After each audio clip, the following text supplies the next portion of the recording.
La construction d'un projet d'une ampleur effrayante en Arabie Saoudite attire l'attention du monde entier. Ce qui, traduit en portugais, signifie « ligne de verre » et il promet d'être le plus grand gratte-ciel jamais vu par l'humanité avec une hauteur de près de 500 mètres et une longueur de 120 km. Le projet Néon, dont la construction a déjà commencé, estime que rien que le bâtiment coûtera 500 milliards de dollars. Et il pourrait être la maison de millions de personnes venant de différentes parties du monde, d'ici l'année 2030. Mais ce ne sont pas seulement ces chiffres impressionnants qui suscitent l'étonnement et la peur chez les gens. Beaucoup affirment que ce bâtiment, avec près d'un demi-kilomètre de hauteur, serait la nouvelle tour de Babel, semblable à celle que le peuple de l'Ancien Testament a construite pour atteindre les cieux. Mais cela a provoqué une telle colère de Dieu qu'il a décidé de confondre la langue des gens afin qu'ils ne se comprennent plus les uns les autres et ne terminent pas ce projet. Le plus impressionnant, c'est qu'à l'intérieur de cette tour d'Arabie Saoudite, il pourrait y avoir une monnaie unique et une langue propre. C'est pourquoi, dans la vidéo d'aujourd'hui, je vais faire avec vous une comparaison avec la tour de Babel de l'Ancien Testament. Après tout, l'être humain est-il sur le point de commettre la même erreur du passé et de provoquer à nouveau la colère de Dieu? Ce problème pourrait-il avoir de graves conséquences pour tous les habitants de la terre, tout comme cela s'est produit à l'époque de l'Ancien Testament? Et de plus, l'esprit de l'Antéchrist est-il derrière tout cela? Mais avant de commencer, je tiens vraiment à ce que vous vous abonniez à ma chaîne. Cliquez sur le bouton « S'abonner » en bas, puis une petite cloche apparaîtra à côté. Activez aussi cette petite cloche pour recevoir toutes les notifications à chaque fois que je publierai une nouvelle vidéo. D'accord? Alors, c'est parti. Le Mirror Line ou ligne de verre est un projet imaginé par le prince héritier d'Arabie Saoudite, Mohammed Ben Salman. En plus d'être très haut, il promet aussi d'être très long, mesurant entre 120 et 170 km de longueur, c'est-à-dire plus des 2/3 de la distance entre les villes de São Paulo et Campinas. Il sera construit le long de toute la côte nord-ouest de l'Arabie Saoudite, près de la mer Rouge. Il comprendra des villages et des villes intelligentes, des ports, des zones d'affaires, des centres de recherche, des sites sportifs, des lieux de divertissement et des centres touristiques. On s'attend à ce que ces zones soient prêtes en 2025. Les structures seront reliées par des passerelles et un train à grande vitesse passera sous terre. Et en plus, l'initiateur de ce projet ambitieux espère que la zone accueillera environ 5 millions de personnes d'ici 2030. Le jeune prince saoudien, âgé de seulement 37 ans, possède une fortune estimée à plus de 2000 milliards de ringgit et il est le responsable de ce projet ambitieux. Et, selon lui, la ligne de verre va placer l'être humain au premier plan, offrant une expérience de vie urbaine jamais vue auparavant, libérant la bande côtière de son pays des émissions de carbone causées par les automobiles. Cependant, celui du prince héritier d'Arabie Saoudite ne se concentre pas uniquement sur les questions environnementales. Selon les informations du Wall Street Journal des États-Unis, le futur roi arabe souhaite diversifier l'économie de sa nation, qui aujourd'hui survit principalement grâce à l'extraction de pétrole. Et vous pouvez vous demander maintenant en quoi cette entreprise peut ressembler à la tour de Babel en dehors de sa hauteur. Il se trouve, mes frères, que pour accueillir les futurs millions d'habitants dans la ligne de verre, le prince arabe est en train de construire une grande ville qui s'appellera Néon. L'un des directeurs du projet, André McEvoy, a déclaré que la ville serait un pays dans un autre pays, avec sa propre monnaie et ses propres langues. Et cette nouvelle langue, appelée néomien, serait créée afin que des personnes de différentes parties du monde puissent communiquer sans aucun problème. Le directeur a également déclaré que Néon a été conçu comme une ville intelligente qui sera alimentée par de l'énergie propre. Il a attiré l'attention du monde entier en raison des plans dévoilés précédemment qui incluent des taxis volants, des cours dispensés par des professeurs holographiques et même une lune artificielle. Et enfin, McEvoy a affirmé qu'environ 2000 néomiens vivent déjà aujourd'hui sur la ligne de verre avec environ 10 000 ouvriers du bâtiment. Frères, tout cela est vraiment surprenant, n'est-ce pas? Beaucoup de chrétiens sont préoccupés par ce projet en Arabie Saoudite, craignant que Dieu ne déverse à nouveau sa colère sur la terre. Mais avant tout, il est important que nous comprenions ce qu'était la tour de Babel. Pour cela, je souhaite lire avec vous un passage de la Genèse, chapitre 9. Faites attention à ce que dit la parole du Seigneur. Soyez féconds et multipliez-vous, répandez-vous sur la terre et proliférez-y. J'établis une alliance avec vous. Plus jamais aucune forme de vie ne sera anéantie par les eaux d'un déluge, plus jamais il n'y aura de déluge pour détruire la terre.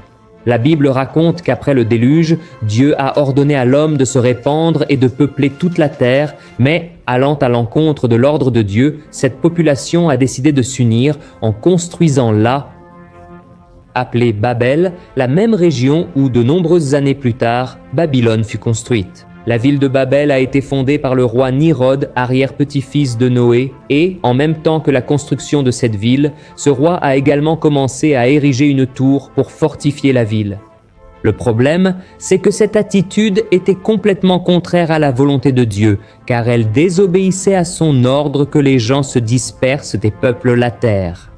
Dans la Genèse, ce peuple a dit ceci: « Faites attention, construisons une ville avec une tour qui atteigne les cieux, ainsi notre nom sera célèbre et nous ne serons pas dispersés à la surface de la terre. » Frères, le Seigneur a-t-il vu l'attitude de cette civilisation comme de l'orgueil? Le texte de la Genèse, chapitre 11, n'éclaircit pas si ces personnes avaient peur d'une nouvelle inondation, d'un nouveau déluge. Mais la structure de la ville, l'imposance de cette tour et l'insistance d'une société qui indiquait que ces personnes avaient peur. Et si c'était vraiment arrivé? Frères, ce comportement, en plus de caractériser la désobéissance envers le Seigneur, a également révélé le manque de confiance dans la promesse qu'il avait faite à Noé que la terre ne serait plus jamais submergée par le déluge. Alors, Dieu a décidé de descendre sur terre pour voir de près cette tour que les hommes étaient en train de construire. Et il en est arrivé à la conclusion que ce ne serait que le début, et que l'ambition de l'être humain ne respectait plus sa volonté ni ses plans pour l'humanité. Alors, face à cela, le Seigneur a apporté le jugement à ce peuple, et il a dispersé toutes ces personnes à travers la terre. Regardez ce que dit la Bible, dit le Seigneur. Ils ne forment qu'un seul peuple et parlent une seule langue, et ils ont commencé à construire cela. Bientôt, rien ne pourra empêcher ce qu'ils prévoient de faire. Venez, descendons et confondons leurs langues afin qu'ils ne se comprennent plus les uns les autres. Ainsi, le Seigneur les dispersa de là sur toute la terre et ils cessèrent de construire la ville. C'est pourquoi on l'appela Babel, car là le Seigneur a confondu la langue des hommes et les a dispersés sur la terre. Regardez, frères, il est possible de remarquer une série de similitudes entre la tour de Babel de la Bible et ce gigantesque projet qui est en train d'être construit en Arabie Saoudite. Les deux naissent de la cupidité d'un homme qui cherche à rassembler autour de lui un groupe de personnes afin d'exercer un certain pouvoir sur elles. Le roi Nimrod, dans l'Ancien Testament, voulait que le peuple soit uni pour construire une ville qui deviendrait célèbre dans le monde entier grâce à une tour qui atteindrait les cieux. Et le prince arabe souhaite construire un gratte-ciel avec une ville à l'intérieur afin d'enrichir encore plus son royaume et de ne pas dépendre uniquement du pétrole pour maintenir sa nation. Et un autre point intéressant que nous pouvons analyser dans ces deux situations est la question des langues. À Babel, tout le monde parlait la même langue, car ils venaient de la même lignée. Ils étaient tous des descendants de Noé, mais ils ont fini par être confondus et ont dû se disperser. Déjà, la ville de Néom est en construction à l'intérieur de la ligne de verre. Des personnes de divers coins de la planète et parlant différentes langues seront unies par une seule langue, le néomien. Mais la grande différence, c'est que dans le cas de Babel, les gens ont été punis pour avoir désobéi au commandement de Dieu de se multiplier et de se répandre sur toute la terre. Le Seigneur voulait que le peuple de Noé occupe la planète, puisque la population précédente avait été détruite lors du déluge. Mais de nos jours, cette préoccupation n'existe plus, car après tout, la planète a déjà dépassé la barre des 8 milliards d'habitants. Et il n'y a aucun commandement dans la Bible qui dise où le peuple doit ou ne doit pas habiter. Nous sommes libres de vivre où bon nous semble. D'accord ?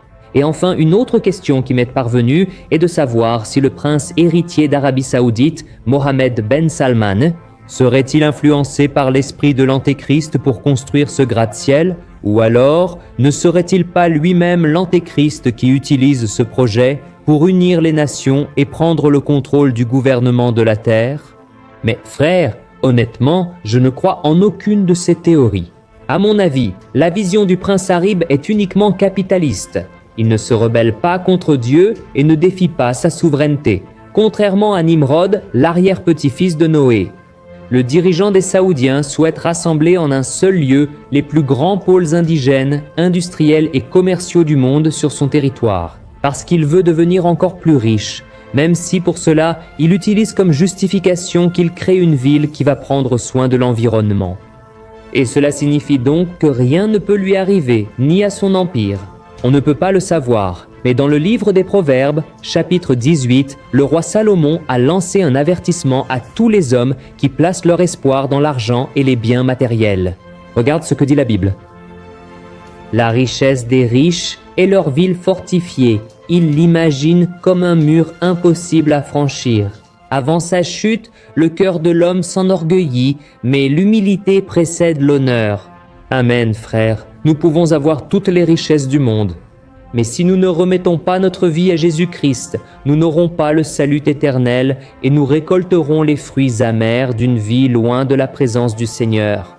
C'est-à-dire le désir et l'opportunité d'aller, de vivre, de travailler ou même de faire du tourisme dans la ville de Néom et dans le complexe de la ligne de verre. Ne t'inquiète pas pour ça, car Dieu ne va pas déverser sa colère sur toi, d'accord ? Il ne va pas non plus te punir si tu veux apprendre une nouvelle langue, comme le néomien qui n'existe même pas encore. Parce que si c'était le cas, tous ceux qui apprennent l'anglais, le mandarin ou une autre langue pour communiquer avec des personnes d'autres pays seraient épuisés. Ils seraient condamnés à l'enfer, mais ce n'est pas ainsi que cela fonctionne. Le monde d'aujourd'hui est globalisé et les frontières n'existent pratiquement plus, et il n'y a plus de raison de s'inquiéter. D'accord ? J'espère que ce message vous a plu et je vous demande de cliquer sur « J'aime », de le partager avec vos contacts sur WhatsApp. Diffusons des messages basés sur la Bible et ici sur ma chaîne, je vais toujours vous apporter des sujets nouveaux et pertinents. Tout est conforme à la parole du Seigneur. Je t'attends dans la prochaine vidéo. Que Dieu te bénisse.